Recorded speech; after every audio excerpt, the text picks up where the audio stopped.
I do not have a, oh, there it is, thank you. So I am Joshua Goodman. I am Director of Program Management for the .NET Core Platform team, which means I manage people who program manage people, who write programs to help people write programs to help people write programs.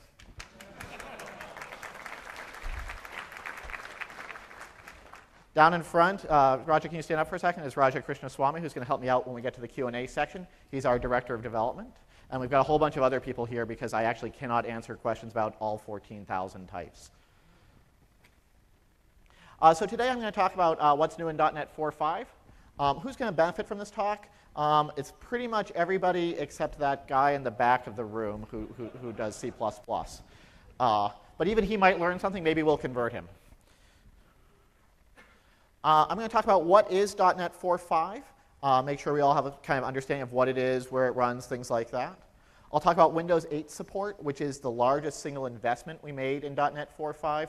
But I'm not going to put nearly as much time into it. There's tons of other talks on Windows 8 support. I assume you've gone to a lot of those already. So it'll be just kind of a brief review of that stuff. Then I'll talk about improvements to .NET 4.5, things like making it faster. And I should emphasize that these improvements run on all of the supported platforms. So Windows 8, Windows 7, Windows 2008, et cetera. This is not just about Windows 8. Easier data access, same thing, works across platforms in general. There'll be specific caveats in a few places. And then I'll talk about top developer requests and how we incorporated those across the framework as well. So what are you going to leave with today? You'll have an overview of what's new in .NET. A lot more talks to go to. Fortunately, most of those talks are still coming up. This is early enough. And I'm hoping you'll leave with a strong desire to use .NET 4.5. OK, so first section of the talk, I'm going to talk about what's new in .NET 4.5. I'm going to tell you about parts of the framework, what is the framework. I'll tell you about the different .NET versions. I'll talk about compatibility for a while, which is really important and something we need your help with. And I'll talk about something called .NET 3.5 on demand.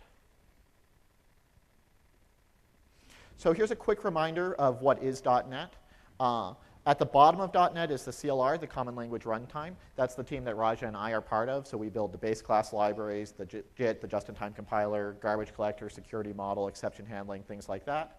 And then built on top of that are the other components in .NET, the other libraries, the entity framework, ASP.NET, WCF, WPF, et cetera. So there's lots of different .NET versions. In 2002, we introduced .NET 1.0. In 2003, .NET 1.1. In 2005, .NET 2.0. And then we did something a little different. Each of these so far was what we call a side-by-side release. You could have each one separately or together in any combination on your computer. With .NET 3, it was basically additive on top of .NET 2. It's just new stuff that we put on top of 2. And 3.5 was roughly the same, like more new stuff that we put on top. And it was almost purely an additive release. Now, there's limits to what you can do in purely additive releases, right? You can add new functionality, but if you want to go through and say, change the guts of your garbage collector, or change the guts of your JIT, or make changes to your security model that might even break a few applications, right? Those are not things you can do in a purely additive way. So in 2010, we released .NET 4, and that, again, was a side-by-side release. Now, with .NET 4.5, it's somewhat additive. But we've also gone in and made changes deeper in the core for various things. There's things we want to do with Windows 8. There's things we want to do with our garbage collector, our JIT, et cetera, that required us to go back in and change things. So what you're going to see is primarily new functionality. But in terms of what we actually changed, it sometimes is actually changes in the core. And that's when I talk about compatibility, that's where we're going to need your help. Where do you get .NET 4.5? It's on those Windows 8 boxes that you all got that we didn't. We're very jealous. When you want to give it to your users, if you want to use it on, say, Win 7, you can chain it in. There's an installer. It's on Win 8. It's on Windows Server 8. And it will be on Windows Update for supported down-level OSs. So lots of different ways for people to get it. OK, so why did I talk so much about those different releases in the side-by-side or in place? And the answer is compatibility. For an in-place release, compatibility is incredibly challenging. There's all sorts of different things that can go wrong. One of the most common examples is bug fixes, right? Let's assume that Raja writes some code that throws the wrong exception, okay? And then Jarwin is trying to write IKVM, and he depends on that exception, but it's the wrong one. So he realizes that and he catches the wrong exception because that's what makes his code work. If we go in and fix that bug and start throwing the right exception, Darwin's code breaks. Okay? And so every time we do a bug fix, we have to be asking ourselves, is there a way that someone could have taken a dependency on that bad behavior? And how bad is the bug versus how bad is the compat risk? Those are hard trade-offs, but those are the trade-offs we make. Performance improvements. We've seen cases where we make performance improvements and it causes latent race conditions in user code to surface. Or internals, places where people have taken a dependency on our internals. So maintaining compatibility for these in-place releases is extremely challenging. We work really hard at it. We have a compat lab with a couple of hundred of your applications that you've given us. We try those out all the time, making sure we're being compatible. We review those bug fixes and say, hey, is there some chance that this could have been something someone depended on? We review our features. Are they changing behavior, or are they churning internals in a way that's overly risky? We rerun our old tests, and we also have tools to check for common problems. So we work really, really hard at compatibility. No matter how hard we work, we cannot get everything exactly perfect. So what we'd love for you guys to do is to download .NET 4.5 on a Windows 7 test box and try your 4.0 app on 4.5. How many of you are using 4.0? Fantastic. How many of you are primarily using 3.5? Okay. So for you 4.0 guys, it's just easy. Just download 4.5 on Win 7, see if it still works. Please tell us if it breaks. 3.5 people, first download 4.0. There's going to be a blog entry on the CLR blog. It's not there yet, but it will be soon. That's going to tell you how to force forward your 3.5 app to 4.0. See if it works. Most of them will. If it still works, then try that on 4.5. And if it worked on 4 but not on 4.5, tell us. Love for you to do the same things with source compatibility. Make sure your code still recompiles. Sometimes we have issues there. And serialization compatibility. This is saving data out or communicating client-server. This is an issue where it turns out it's very easy either for us or for you to take dependencies on the specific framework version. Love for you to try, run your client on one and your server on the other, or save your data out in one, read it in on the other. Make sure it all still works. If it's our bug, now is the time for us to fix it. You'll be way happier if we fix any of these bugs now than after we ship. In fact, after we ship, we may not be able to fix them because it turns out fixing a breaking change is itself a breaking change, and so it's not good. Okay, what about 3.5? So the problem with .NET, .NET's absolutely wonderful, but it's not free. It has a couple of important costs. One is the size of the images. Particularly on a 64-bit machine with NGen images, it's on the bigger side. And as people are moving towards SSDs, that size actually does have an impact. And then there's the servicing cost. Every time, none of us like waking up Tuesday morning and having to install patches. The more stuff you've got on your box, the more patches you have to install. So we didn't want 3.5 to necessarily be on every single Win8 box. On the other hand, we did want anyone who tried running a Win 7 application on Win8, we wanted them to have a good experience. We wanted everything to work still. So how did we compromise? The answer is what we call feature on demand. So how many of you have apps that target Windows XP? Okay. How many of you just target, say, Vista or a Win2K8 R2 or above? I'm not sure what you guys are targeting. Or maybe you're getting shy on me after I call. Anyway. So if you are targeting, say, XP, what you probably did, since 3.5 is not necessarily there, is checked whether 3.5 was there. And if not, you called an installer to install it. Now, that installer won't work on Windows 8. But we catch the call to the installer, and we replace it by a call to an installer that does work. And so if your app is doing that check and then just calling the installer, everything will probably keep working, but would be great for you to try it and see. And let us know if you find bugs in our code. Another option is you were writing just for like Vista or above that has 3.0 or 3.5 on it. And in that case, there's a good chance you wrote an app that just runs. Maybe it checks the OS version is supported, and it says, hey, greater than or equal to 6. I assume .NET 3 is on there, and it just runs.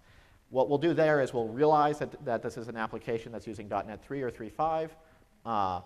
We'll call feature on demand, and then we'll restart the application. The most complicated case is if you're trying to do some sort of light up. If you're trying to make it so you check if 3.5 is on the box and you take one action if it is and a different action if it's not. Those kinds of cases are actually really subtle. You may accidentally cause us to think you want 3.5 and trigger it. Try that and also read our documentation carefully and let us know if you've got questions for that case. That's a hard one.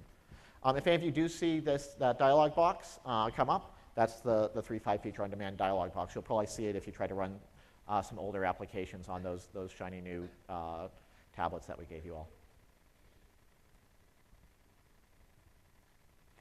Okay, so that's all I want to say about .NET versions. Now I want to talk a little bit about Windows 8 support, and I'll take questions on all this at the end. So I'll talk a bit about Windows runtime, then I'll talk about .NET for Metro-style apps, and then I'll talk about portable libraries. How many of you here saw Jesse and Harry's talk yesterday on Windows runtime for C#? Not all of you. Good. Okay, then I'll give you a quick review. It was an incredibly popular talk. Great talk to see if you want to learn more about Windows runtime and recorded. The key thing about Windows runtime is it feels very natural for C# and VB coders. So you may not even be aware that you're using the Windows runtime. You'll write something like using windows.storage. That happens to be a Windows runtime namespace, but it looks just like you're using a regular .NET namespace. You can write things like var picker equals new file open picker. A file open picker is actually a Windows runtime type. You're instantiating a Windows runtime object, but it looks just like you're instantiating a regular .NET object. That picker has a collection that you can add to, just as if it was a regular .NET collection, even though under the covers it's really a Windows runtime collection. And you can iterate over those collections, like that file list. You can iterate over it the same way you would iterate over a native .NET collection. So we've done a really, really good job of making Windows runtime feel easy and natural for C# developers. So that's great. There is a ton more if you want to learn more about that. There was Jesse's talk yesterday, and there's about 7 hands-on labs. And if you are interested in Windows runtime, strongly encourage you to go try those out when you're here. Now, one thing I want to make clear, Windows runtime does not replace .NET. When you're writing a Metro-style app, you're using Windows runtime APIs. You can think of it as more of the same way you would have called, say, Win32 APIs. You're using the operating system. You have access to the operating system, but instead of doing it through something hard like a pinvoke or COM, you're doing it in this very natural way. You also have access to .NET APIs. In particular, you have access to a subset of .NET we're calling .NET for Metro-style apps. When we designed that subset, our goal was to provide simple, well-designed, and lightweight base class libraries for C# and VB developers. So we did some cleanup. Christoph, you want to stand up for a second? That's Christoph. He helped with the cleanup, and he'll be talking after lunch. Is that correct? No, Friday. Sorry. Friday at 10:30. So if you want to learn more about this, you can see Christoph's talk. So what we did is we took out the obsolete and inapplicable APIs. There's lots of those. We made sure there wasn't duplication with Windows runtime APIs. We wanted one good way to do things, not 20. And we tried to make sure it still felt natural for C# and VB users. So the collection types you're used to, things like that are also in there. So what does it all look like? One way you can sort of visualize this is, okay, you write that white box, your Metro-style app for C# or VB, and then you can call down into .NET for Metro-style apps. That's the subset of .NET that is available for Metro-style apps. Or you can call down into Windows runtime APIs. And you can call into the CLR as well. Those APIs are also available to you.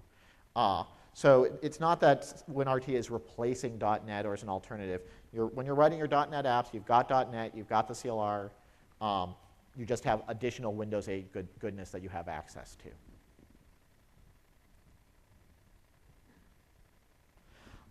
Now, maybe you want to share some code between your Silverlight application or your phone application and your Metro-style application. No one loves to rewrite their code every time. Another thing that Christoph worked on was the Portable Libraries project, which helps you bring your existing Silverlight code to a Metro-style application. In particular, the goal was to make it so you can, if you're writing, say, a model view model application, make it so that your model and your view can be shared. So you're going to have to still rewrite parts of your UI. You can share some but not all of the XAML, some but not all of the UI code. That's not going to be in the portable library part of your code. The portable library part is going to be primarily your business logic. It's not going to have things like your device interaction. It's not going to have things like your contracts. But your core business logic, that's the part that's designed to be shareable with the portable libraries project today. And it's actually very cool. You're able to, it's actually binary compatible. So things are so compatible, you can write it once, compile it once, run it on the phone, run it on Silverlight, run it on Xbox, run it on desktop. So it's a great way to enable code sharing. If you want to learn more about that, Daniel Plaisted has a talk, Bringing Existing Managed Code into Metro-Style Apps, that you may be interested in. Okay, so that's all I was going to say about the Windows 8 investment. It's a relatively small part of this talk. It's our single largest investment across .NET 4.5. We worked really, really hard on it. I'm not talking about it more, not because it's not super important and not because we didn't do a great job at it, but first of all, there's a whole lot of other talks about it, so I encourage you to go see those. And when you do a great job and make things seem just easy and natural and it just works, there's not that much to say. So now I'm going to talk more about the improvements we've made for .NET 4.5 across the board. And again, these work on Windows 8, but they also work on down-level OSs in general. And I'll point out if there's an exception. So I'm going to talk about the different things we've done. The first section is going to be about ways we've made things faster. Sometimes these are things where it just gets faster without you doing any work. Sometimes you may have to use a new feature in order to make your code faster. I'll talk about asynchronous programming. I'll talk about task parallel library improvements, our improved server garbage collector, and faster ASP.NET startup. So how many of you saw one of the async talks already? Excellent, most of you. Good, so this will be pretty quick. Async was probably our second largest investment in this release. And it's very cool. It makes it easier to write client UI code. I was talking at breakfast the other day to someone, and I said, hey, what's your favorite feature? He said he was a .NET 4 developer. I said, what's your favorite feature? He said tasks, which Stephen Toub down front was the lead PM for that. And I told him, you are going to love Await because it makes it just so much easier to use tasks. And the reason he was using it was he wanted his client UI code to be responsive. If your client UI code is going and then blocking on some long-running thing, getting some data, and you just get that spinning donut of death, that's not a good experience. Await makes that go away very easily. It's also great for business logic. It's easy to write code, for instance, that fetches multiple things in parallel. That's a good example. The code on the right is an example of how you would do that. And for server code, it gives you better scalability. Normally, you have one thread per request. When you're using Await, we're able to reuse those threads. There's a certain amount of overhead per thread, particularly in terms of virtual memory usage. And this means that you don't have to pay that overhead for every single request. You can share it across requests, and your code's going to scale better. So now this was primarily a language feature. The C# guys, the VB guys, they worked really, really hard to enable this. And I'm talking not about languages. I'm talking today about .NET. What we did on the library side is we enabled new APIs that return tasks across the framework. So we used to have APIs that were like begin async and end async, things like that, that are not compatible with Await. What we needed to do to make this all work was to have all these APIs return a task. So we went through, we looked at the old asynchronous calls, we made new task returning versions of those. We looked at common calls that were sometimes long running. We made new versions of those. And we did that across the framework, the BCL, ASP.NET, ADO.NET, WCF, XML, and WPF. And probably you don't have a feeling for how complicated Microsoft is internally, but I will tell you that getting all those teams to move in the same direction, I'm very proud that we were able to make that happen.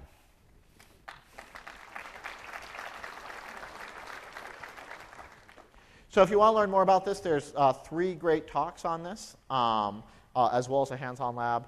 I think a lot of people will find this interesting. And the other thing is just the technology that was used to build it.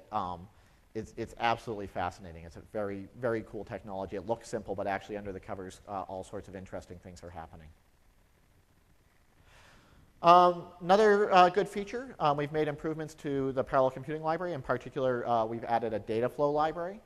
Uh, so in .NET 4, things were typically data first, and then you do your computations with like a parallel.4 or tasks explicitly. In 4.5, you have an additional option, which is this data flow library, where you can sort of set up your computation as a set of blocks that are interconnected. So for instance, in the bottom right-hand corner, you can see a transform block that could transform data. Bottom left-hand corner, there's a join block that can take two of these data flows and merge them together into a third data flow. Action block in the top right that will take an action on that data. You create these different blocks, connect them up, but then put the data in and it flows through naturally. So for some forms of data, this is a very natural way of thinking about it that you can use in 4.5. Now, if you're using what we had in .NET 4, we've also made a lot of improvements to that. We've made improvements to tasks with these combinators, improvements to timers with delays and cancellation, task scheduling, finer grained control, thread local variables. So for instance, if you have a thread local variable and you want to be able to see all of the values of that variable across all of your threads, we now have a way to do that. And we've also made performance improvements where it's just faster. And then if you want to learn more about that, you may want to see building parallelized applications with .NET and Visual Studio. On our team, the CLR team, we've made improvements to our garbage collector.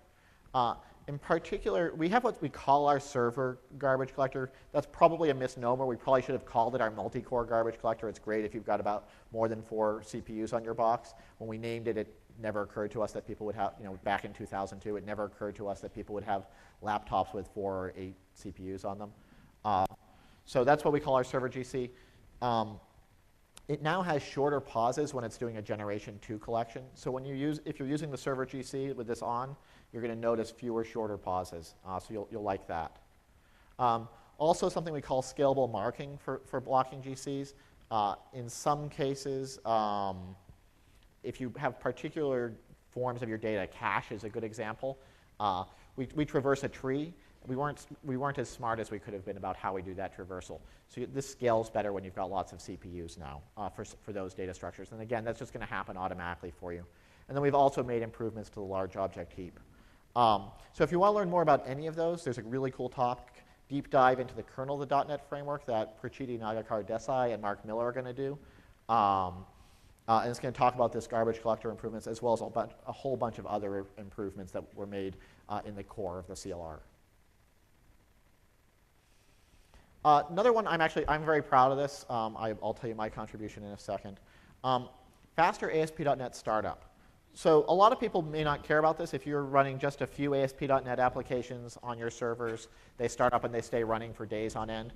This doesn't matter. But if you're using, say, a hoster, hosters have a tendency to kill off your app and then restart it when a request comes in. Or sometimes people in their corporate data centers, the way they've set up their web farms, may have hundreds of apps running on each machine, and they start them up as needed. So for them, it's pretty common that when a request comes in, their ASP.NET app is starting. We've made it 35% faster, which is just huge. And now here's the part where I'll take credit. We were trying to figure out how to do this. Originally, we thought that NGen would be a good approach. We don't currently NGen ASP.NET. Turned out there were lots and lots of reasons that it's hard for us to use NGen with ASP.NET.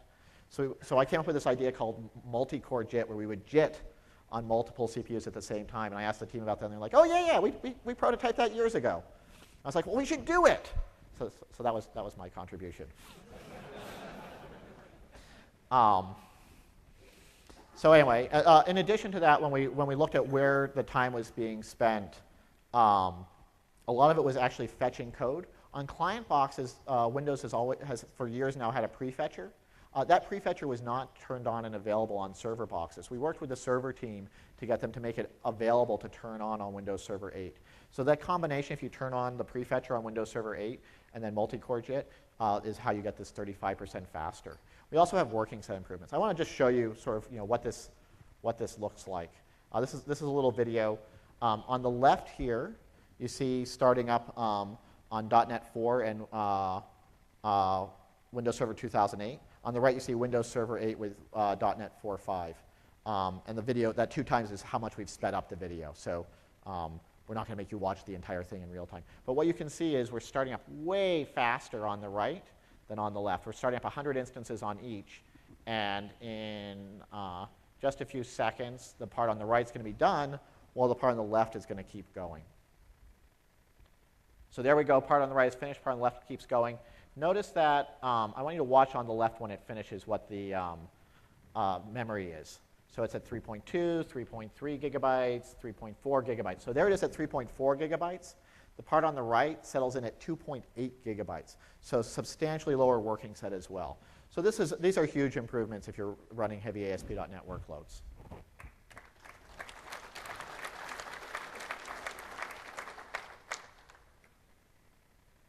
Oops. All right, so that's all I want to say about ways we've made things faster. Now I want to talk about ways we've made it easier to access your data. And I'll talk about this for the Entity Framework, for ADO.NET, for WCF, and as well for WebSockets. So when you're using databases, there's a couple of different ways you can do things. You can start with an existing database, or you can create a new database. And then you can either be thinking designer-centric, particularly if you're, say, a database administrator at heart or by training, or you may be code-centric if you're a developer at heart. I suspect most of the people here, code is natural. You think in code, maybe you dream in code. What we used to have is this model first, where you'd create a database in your designer, and then you'd say, go create the database. That's what we called model first. Sometimes people had an existing database. We had tools that would reverse engineer what the structure of that database was and make it available to the designer. That's what we called database first. Now, we've recently been prototyping, and we've had a CTP for what we call Entity Framework Code First, which lets you describe your database in code, and then when your code runs, it creates that database. Or, if you have an existing database, we have tools that will go in, analyze the database, and create the code that describes the database. So this was a CTP that some of you may have already had a chance to work with. It's going to be fully integrated into .NET Framework 4.5, so that will make it easier for everybody to use it. In addition to that, we've made a whole bunch of improvements to developer productivity, support for enums, support for migrations. So if you want to go change something in your database, we've made that much easier. Better batch stored procedure importing if you're going for that database first model and you have a whole lot of stored procedures, as well as improvements to the designer. We've also enabled SQL Server and Azure features. Spatial features, if you want to use those, are now available. Table valued functions, and stored procedures with multiple result sets. And finally, we've done things to increase enterprise readiness. So we have something that we call multiple diagrams per model. If you're writing really big things, you'll find that this helps you scale better. We've done something that we call table per type query optimizations. That's going to make your code just run faster. You may not even be aware of it, but what we do is every release we go and we look at what is it we can do to make things faster, where's the most bang for the buck. This release, it was the table per type query optimizations. And we're also now automatically compiling link queries. So it used to be you could manually compile your link queries, but you had to know about that and go in and do it. We're now doing that automatically, which can lead to big improvements for link. Thank you. All right. We've also made improvements for ADO.NET. We have more support for SQL Server 2008, in particular null bit compression for sparse columns. Support for the high availability features in Denali. You just have to go in and set a connection string, and then you'll get fast failover across multiple subnets, as well as support for new spatial types. So Denali has new spatial types that we didn't have before. You'll need .NET 4.5 if you want to use those new spatial types. As well as I said, across the framework, we've added support for async. And we've also made these improvements for passwords. WCF, we now have two categories of improvements. One we think of as a scalable modern communication stack, and then also a continued commitment to simplicity. So there's support for UDP multicast. We've had support for TCP before, but the support was not there for partial trust, so we've added partial trust support, which particularly if you're running an ASP.NET WCF application on partial trust mode, you'll find that very helpful. like everywhere across the framework, async support, and then improved streaming support. So you won't notice API changes there, but there was buffering happening under the covers that made things not stream as well as they really should, and that's now fixed. For simplicity, what we've done is two things. One is around config files. In order to prevent denial of service attacks, the original versions of WCF had thresholds set pretty tightly to make sure that people couldn't come in and DOS your machines. They were so tight that sometimes it would cause things to break that really shouldn't break. So what we've done is we've made those thresholds smarter, where we automatically set them to something reasonable based on your memory and your CPU, et cetera. And what you'll see is that things just tend to scale better than they used to. We've also improved manageability with ETW and end-to-end tracing support. That'll make it, if you're having a problem and you need to diagnose it, you'll find that it's much easier now. WebSockets, there was a talk on, I believe there was already a talk on this one yesterday, but if you're interested, it was recorded. So this is a new standard from the W3C and IETF. You could do this kind of thing before. If you wanted to write a stock ticker or a chat application, you could do it. But it was complicated, and you had to use tricks with timeouts and keeping connections open and things like that. With WebSockets, you get much lower latency and lower bandwidth, so much better way to build those kinds of applications, simpler as well. Supported clients are IE10, .NET on the client if you want works as a client, and Windows 8 Metro-style apps. And then on the server, you'll want Windows 8 Server with .NET 4.5, ASP.NET, and WCF and IIS. Okay. So that's what I want to talk about for better data access. Now I'm going to go through and talk about some of our top developer requests. I'll talk about things we did to improve stuff in WPF, things we did for workflow, the BCL, the base class libraries, MEF, and finally ASP.NET. And then it looks like we're doing well, so we'll have time for questions. So on WPF, we improved the ribbon licensing. It was very complicated before. You'll be happy to see if you want to use the ribbon. That's now much simpler. We made a lot of improvements to our items control scaling. So I want to show this. This is very cool, or sad, depending on how you look at it. In .NET 4, if you want to load lots and lots of items, we had a test which, after about 12,000 items and 7 minutes, would run out of memory. So that was not very scalable. Did a ton of work and managed to get that down to 24.5 seconds and scaling to 200,000 items. So that's a huge improvement if you're using the items control. Wait, no, don't clap. Because we did even more work and got down to 2.3 seconds. Now you can, yes, thank you. And as well, we also made improvements to model view model development. In particular, we made that more like Silverlight, so that that'll be a little bit easier as well. Workflow. Workflow, this release was really focused. I think a lot of you, if you use Workflow, you probably know its history. The version of Workflow in .NET 4 was a rewrite. Sometimes when you do rewrites, you don't have time to put in everything everybody wanted. And people let you know what, in no uncertain terms, what it is they miss from the old version. I don't think, the first request I actually don't think was there before.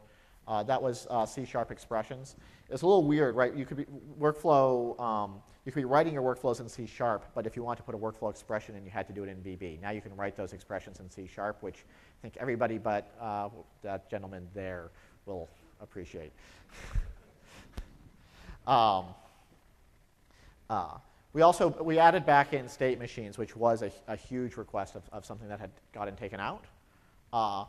There's now support for versioning if you want to sort of change your workflows while keeping them alive and have different items that are designed for different versions running at the same time. Yay! Good.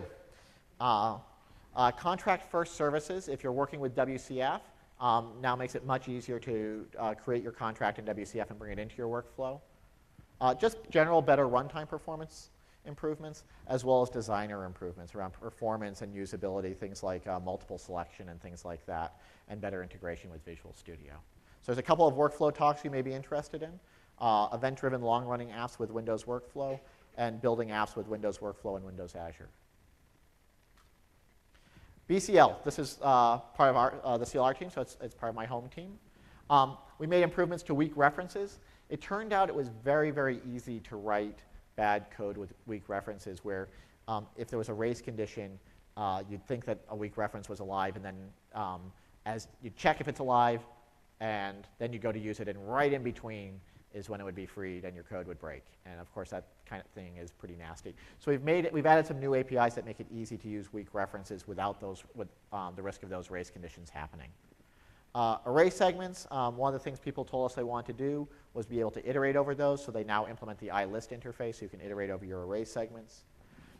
Streams, good, someone likes that feature. One of the things with this, obviously there's a lot of different people doing a lot of different things. It's okay if not everybody likes everything, as long as everybody likes something. I know in particular that very last one, I don't know if there's anyone here who likes it, but I know there's one person. So streams, it turned out a lot of people want to keep their streams alive. And the sort of default way of using them with a reader was that the reader would end up closing them at the end. And we've now added options that will allow you to keep the stream alive and reuse it after your reader is done. So that's helpful. Oh, good. Read-only dictionary. Yay, somebody, okay, good. Compression improvements. And then I'll tell you the story about bigger than 2 GB objects. There's a guy named John Platt who's, I used to be at Microsoft Research, and he's a researcher over there. And every time I would see him, he would say, bigger than 2 GB objects. He didn't say hello or anything. That was all he said to me. And so, so I know that he will like that feature. Anybody else here? One more person? Okay, good. I'll tell him he's not alone. New MEF features. How many MEF programmers in here? Good. Okay. Good to see. So, .NET 4 was when we introduced MEF. People really like it, but they couldn't do everything they wanted with it. There were things like generics that people wanted to use that were hard. We've now made it so that pretty much any kind of object you want to use with MEF, you can. So you can use generics with MEF. Another problem MEF had was that you had to put the attributes on the classes when you declared them. And so if somebody else, if you had a CLR object somebody else had declared or one that was built into the framework, you couldn't use that as a MEF part. We've made it now possible to do that from outside of the assembly. So you can use plain old CLR objects as MEF parts. And then we've done explicit wiring, where if someone implemented a MEF part, but with a contract that was a little different than the one you wanted, we've made it so you can explicitly wire things up the way you want to do it. So we've made it much easier to use things exactly the way you want to with MEF. Now, okay, you guys who raised your hand for MEF, how many of you ran into problems when MEF, yeah, diagnosability. So some of you, it wasn't always the easy. When it worked, it's great. And when it doesn't work, it's not great. And it was kind of hard to figure out what was going wrong. So what we've done is we've made that much easier. And the strategy we picked is all around exceptions. So what you do is you go in and you set break on first chance exceptions. And then we've made it that everywhere that things fail to compose, we throw an error. Even if it used to be a place that, like, we used to have an if statement, we've changed that to where we throw and then we catch. And so what that means is you can go in, set break on first chance exceptions, and see exactly where composition failed to happen. And then you can look at that exception and figure out the problem. So you'll see an error. When you look at the exception, you'll see something that looks like that. You'll see what's missing and why the composition failed. And you'll find it way easier to diagnose those MEF issues. Yay. Good. All right, so the very last thing I want to talk about is ASP.NET. And they've done a really good job of trying to understand what it is users need. So I'll talk quickly about some of their biggest improvements, and then I'll just talk about how they did such a good job at it. So one thing they did is on the cloud, they now natively support SQL Azure for providers. So like if you've got like a password provider or something like that you were storing in SQL, it's now very easy to store that in SQL Azure as well. They've got better support for HTML5, which I think we've all seen is a key direction we're moving. Web Forms model binders, unobtrusive JavaScript validators, and anti-cross-site scripting encoders. There's something like 8 talks on ASP.NET.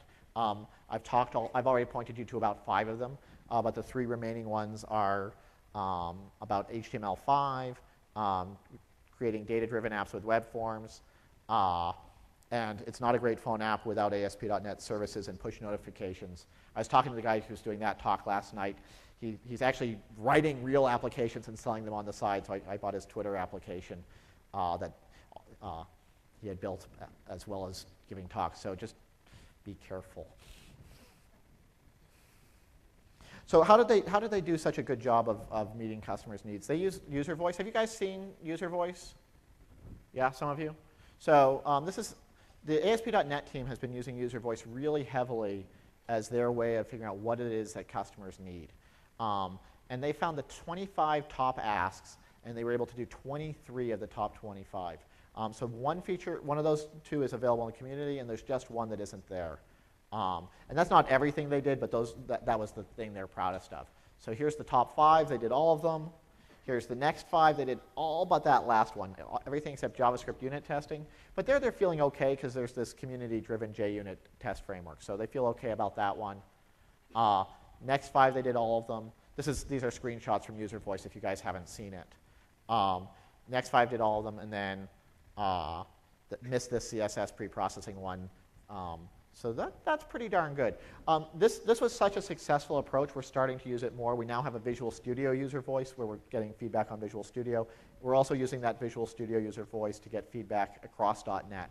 So I encourage you all to go out, just Bing Visual Studio user voice, and start telling us what features you're looking for, giving us feedback. Great way for us to know what you care most about. OK. So that's what I want to talk about today. Fortunately, we've got plenty of time for questions and also some people down front who can help me answer some of those questions. So as I talked about at the beginning, .NET 4.5 is an in-place update. We really want your help to make sure it's highly compatible. Please download it, try it out, tell us what's breaking. Now is a great time for you to be doing that. It's much easier for us to fix bugs at this stage in the development cycle than later.